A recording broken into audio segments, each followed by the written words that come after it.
আজকের ভিডিওতে এমন একটা মন্দিরের ব্যাপারে আমরা আলোচনা করব যে মন্দিরে বাস করে অতৃপ্ত আত্মারা। So hey everyone, welcome to AUFT। AUFTর একটা নতুন হরর ভিডিওতে তোমাদের সকলকে স্বাগত। যারা AUFT নতুন সদস্য তারা জানো কি করতে হবে, এই লাল সাবস্ক্রাইব বাটনটা ক্লিক করে আমাদের সাথে যুক্ত হতে পারো। তো এনিওয়েজ, চলো শুরু করা যাক আজকের ভিডিও। আমরা সবাই জানি মন্দিরে ভগবান প্রতিষ্ঠিত থাকেন এবং সবাই সেখানে তার আরাধনা করতে চায়। কিন্তু আপনি কি জানেন, ভারতবর্ষে এমন একটা মন্দির আছে যেখানে ভগবানের সাথে অতৃপ্ত প্রেতাত্মারাও বাস করে? কি শুনে চমকে গেলেন নিশ্চয়ই?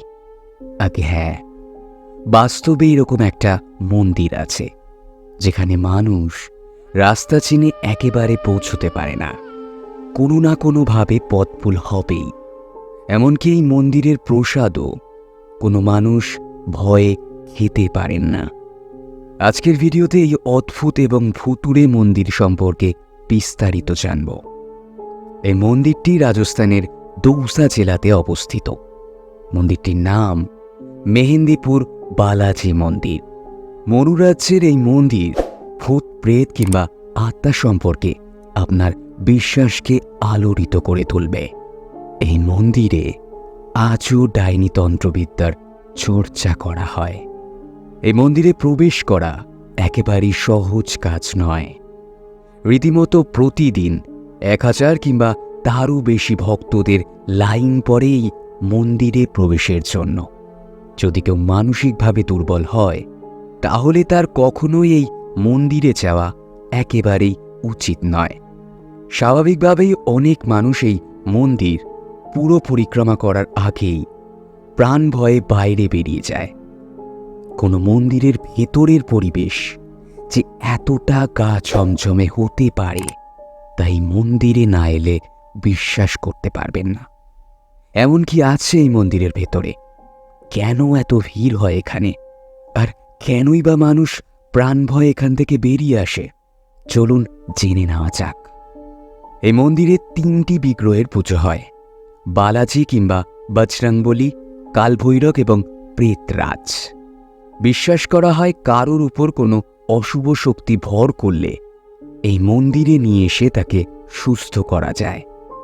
একটি অলৌকিক ব্যাপার হলো, প্রচণ্ড গরম মরু আবহাওয়ার মধ্যে এই মন্দিরে এলেও মন্দিরের ভেতরে কনকনে ঠান্ডা আবহাওয়া দেখা যায়। ভোর 3টে থেকে এই মন্দিরে প্রবেশ করার জন্য ভক্তদের লাইন পড়ে যায়। তবে যে ব্যক্তির ওপর কোনো নেগেটিভ শক্তির প্রভাব থাকে সে কোনোভাবেই প্রথমে এই মন্দিরে প্রবেশ করতে পারে না, কারণ তার ভেতরে থাকা প্রেতাত্মা এই মন্দিরে ঢুকতে বাধা দেয়।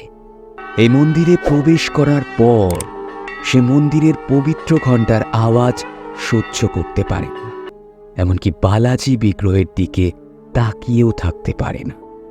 এই সময় তারা নানান অদ্ভুত কাজ করতে থাকে, যেমন হঠাৎ করে বিকট চিৎকার করা, মন্দিরের দেওয়ালে নিজের মাথা ঠুকতে থাকা, এমনকি অনেক ব্যক্তি নিজের শরীরে ফুটন্ত গরম জল পর্যন্ত ঢেলে দেয়। কিন্তু এইসব কাজের পরও সেই ব্যক্তির কোনো ভ্রুক্ষেপ থাকে না। এত কিছু জানার পর আপনার কি মনে হয়, সুযোগ পেলে আপনি কি যাবেন এই মন্দিরে? বলা হয় এখানে আসা ব্যক্তিদের মধ্যে থাকা অপরাধী প্রেতাত্মাকে প্রথমে কালভৈরব বন্দী করেন, তারপর বালাজি অর্থাৎ হনুমানজি তার বিচার করেন এবং প্রেতরাজ তাকে শাস্তি দেন। তবে সাধারণ মানুষ এই মন্দিরে এলে তাদের কয়েকটি নিয়ম পালন করতে হয়, নইলে তাদের জীবন চিরকালের জন্য অভিশপ্ত হয়ে যায়। আসলে এই মন্দিরে নেগেটিভ শক্তিকে মানুষের শরীর থেকে বের করা হয়, তারপর তারা মন্দিরের ফাঁকা পরিবেশে ঘুরতে থাকে। তাই যথেষ্ট সাবধান না হলে এই নেগেটিভ শক্তি যে কারোর ওপর প্রভাব ফেলতে পারে। প্রথমত, মন্দিরে যে প্রসাদ দেওয়া হয় তা কখনোই খেতে নেই। এখানে প্রসাদ হিসাবে কালো রঙের বলের মতো একটা মণ্ড দেওয়া হয়, যেটা মন্দিরের ভেতরে জ্বলতে থাকা অগ্নিকুণ্ডে দিয়ে দিতে হয়। এছাড়াও মন্দিরের ভেতরে অন্য কোনো খাবার কিংবা জল কোনো কিছুই খাওয়া যায় না।